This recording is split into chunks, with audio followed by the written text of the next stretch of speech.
Hello नमस्कार मेरे प्यारे साथियों, कैसे हैं आप सभी। स्वागत है फिर से आपके प्यारे से यूट्यूब चैनल में। एंड आज की क्लास में आपका जो आपसे कल का आया था हमने कि 6 नंबर वाले क्वेश्चन आपका मैथ का लाएंगे, ठीक है। तो आज की क्लास में आपके लिए वो क्वेश्चन ला चुके हैं। जितने भी क्वेश्चन 6 नंबर वाले पूछे गए आपके क्लास में, आपके ठीक है पेपर में, आपके लिए उस क्वेश्चन को हमने आज की क्लास में ला चुके हैं। फटाफट बताएंगे एक बार मेरे प्यारे दोस्त, मेरे प्यारे साथी क्लास को।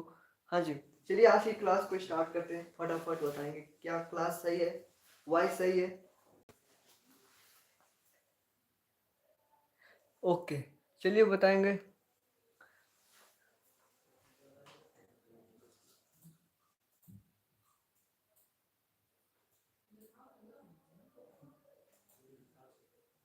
ओके, चलिए आज की क्लास को स्टार्ट करते हैं, ठीक है। चलिए क्या क्वेश्चन कह रहा है, सबसे पहले फर्स्ट क्वेश्चन की बात करते हैं, जो कि आपका यूपी बोर्ड, ठीक है, 2024 में ये क्वेश्चन पूछा था आपका 6 नंबर का, ठीक है। 2024 में क्वेश्चन पूछा था 6 नंबर का।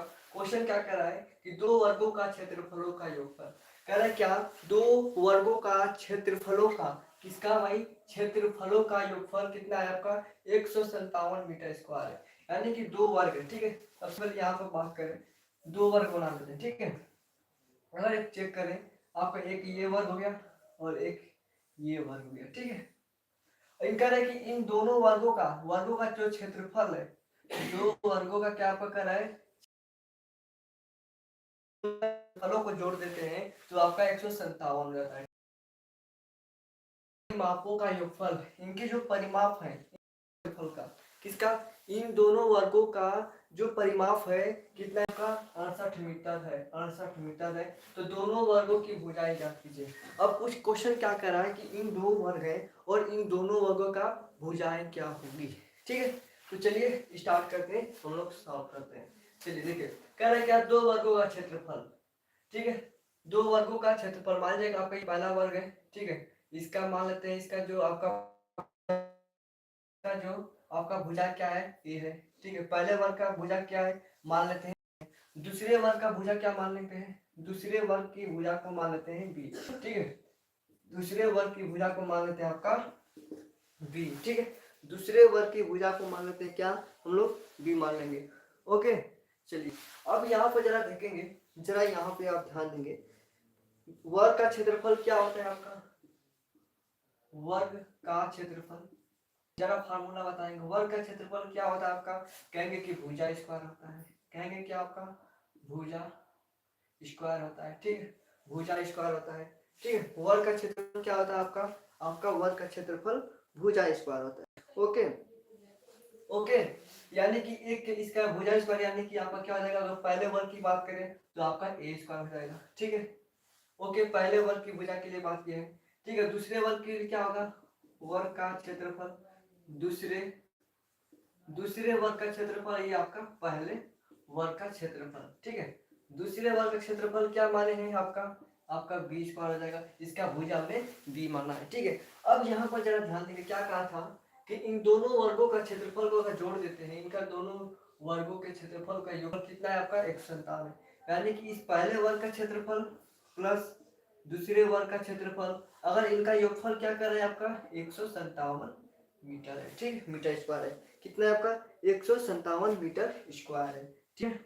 आपका इक्वेशन नंबर से फर्स्ट मान लेते हैं, समीकरण नंबर आपका एक हो गया, ठीक है। अब जरा आगे बढ़ते हैं, यदि इनके परिमापों का योगफल, यानी कि इसका अगर परिमाप बात करें तो आपका क्या होता है, 4 इंटू ये होता है, 4 इंटू ये होता है, ठीक है। आपका भुजा, ठीक है।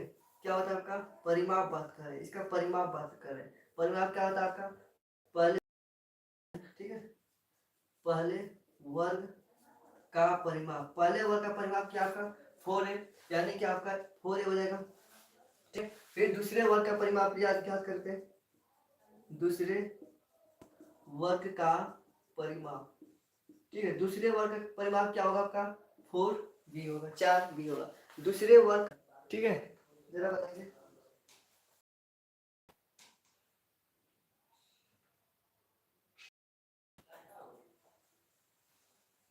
ठीक है, एक बार बोलेंगे, एक बार फटाफट फटाफट फटाफट बताएंगे क्या होगा, ठीक। अब जरा ध्यान देंगे, ये आपको 2b² माइनस 34b हो गया, 2b² माइनस 34b हो गया, ठीक है। वॉइस क्लियर है, ओके, वॉइस क्लियर है। जरा एक बार बताएंगे।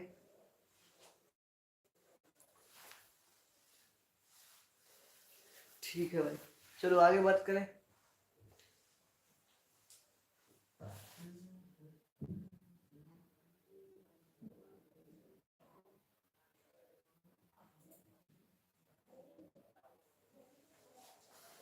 ओके, अब जरा ध्यान देंगे यहाँ पे, आप जरा ध्यान दें, दो कॉमन लेंगे तो क्या बचेगा, इसको इधर भी 2b² minus 2b² minus 34b और प्लस में क्या होगा 132 इक्वल टू आपका 0 होगा।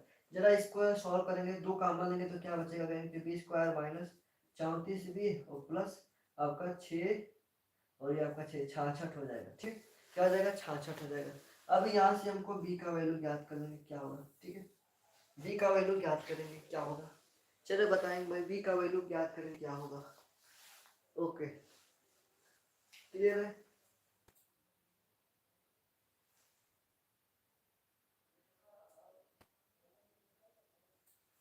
चलिए, b का वैल्यू हमको मालूम करना है, यहाँ से b का वैल्यू क्या होगा कहेंगे। अब इसको इरेज कर लेते हैं ना, आपने कॉपी पर लिख लिया होगा, सही है। ठीक है, इसको इरेज कर लेते हैं, आगे देखते हैं।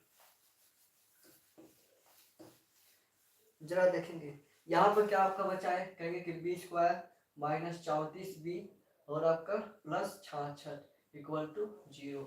जरा इसको जरा ध्यान देंगे, b का वैल्यू हमें ज्ञात करना, मान इसको हम ऐसे जोड़ें और ऐसे घटाएं, ऐसे जोड़ें और ऐसे गुणा करें कि गुणे करने पर 66 आए और इसको जोड़ने पर आपका 34 आए। वो कौन सा अगर हम नंबर लें जिनको मल्टीप्लाई करने के पर 66 हो और ऐड करने पर आपका 34 और 34 हो। ठीक है, जरा बताएंगे, इसका बताएंगे जरा क्या होगा, कहेंगे b² minus 34b plus 66, b² minus 34b plus 66 हो जी, क्या होगा इसका, हाँ जी क्या होगा आपका 17 होगा। ठीक है, 17 होगा, सॉरी 17 होगा। ठीक है, जरा बताएंगे, गुणा मल्टीप्लाई करने के बाद 66 हो और जोड़ने पर 17 हो, तो कहेंगे कि b² माइनस 17, जरा ध्यान देंगे 11b plus 11b plus 6b 11b plus 6b आपका प्लस 66 इक्वल टू क्या होगा 0।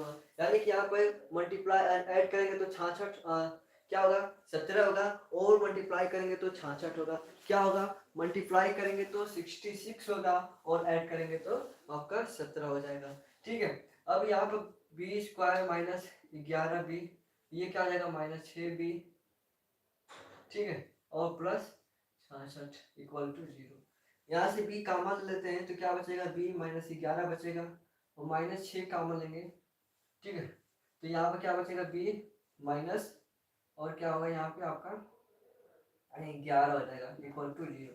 आपका एक b माइनस 6 हो गया और आपका एक b माइनस 11 इक्वल टू 0, यानी कि एक b इक्वल टू 6 आएगा और एक b इक्वल टू 11 आएगा। ठीक है, अब यहाँ पे देखेंगे दो वैल्यू आपका आ गया, आपका दो वैल्यू आ गया, b का दो वैल्यू आ गया। ओके, b का यहाँ पे दो वैल्यू आ गया।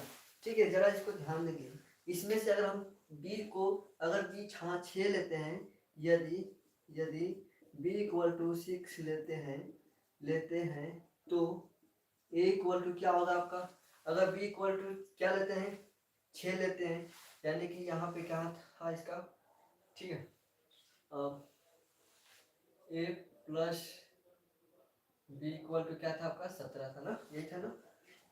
हाँ जी, तो a इक्वल टू अगर b 6 लेते हैं, a equal b equal to आपका 6 लेते हैं तो आपका ये 17, यानी कि a इक्वल टू आपका 11 हो जाएगा।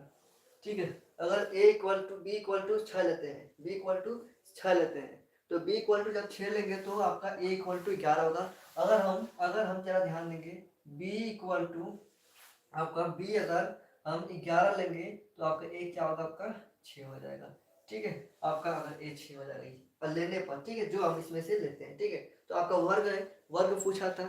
ठीक है, दो वर्गों का योगफल और दो वर्गों का आपका परिमापीय, तो भुजाएं क्या होंगी, अगर हम b इक्वल टू आपका, यानी कि जरा ध्यान देंगे, एक भुजा, ये आपका दो वर्ग बनाए थे ना, दो वर्ग लिए थे, ए का क्या होगा, अगर हम 6 ले लेते हैं, इसका 6 हम b माने थे इसको, और इसको a माने थे, इसको b माने थे, इसे a माने थे, तो यहाँ पे जरा ध्यान देंगे, एक क्या आया है बी का आपका, एक बी का आपका 6 आया है, ठीक है 6 आया, और एक बी का आपका ए का 11 गया।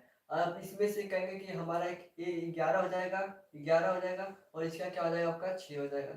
या हम इसको ना लेकर हम अगर बी को 11 लेते हैं तो हमारा क्या आ जाएगा, ये आपका 6 आ जाएगा। ठीक है, तो इस तरीके से आपको क्वेश्चन को करना है। ठीक है, क्लियर है, बोलेंगे एक बार बताएंगे, जरा बताएंगे, समझ में आ गया, ये क्वेश्चन समझ में आ गया। तो ये आपके 6 नंबर था। ठीक, और ज़्यादा कठिन नहीं है, बस आपको समीकरण, मेन बात है समीकरण बनाना है। अगर आप समीकरण बना लेते हैं तो क्वेश्चन सॉल्व हो जाएगा।